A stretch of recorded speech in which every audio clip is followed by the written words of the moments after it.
Hi guys, welcome back to our YouTube channel. So in this video tutorial, I'm going to show you on how to change username in FC Mobile.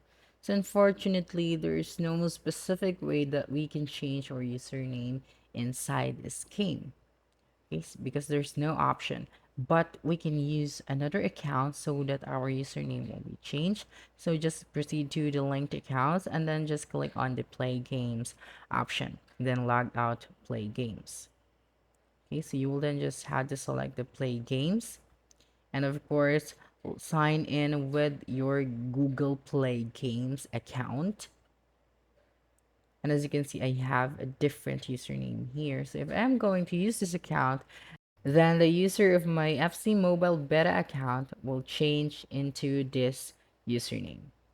And that's it. Don't forget to subscribe to our YouTube channel for more video tutorials in the future. Bye!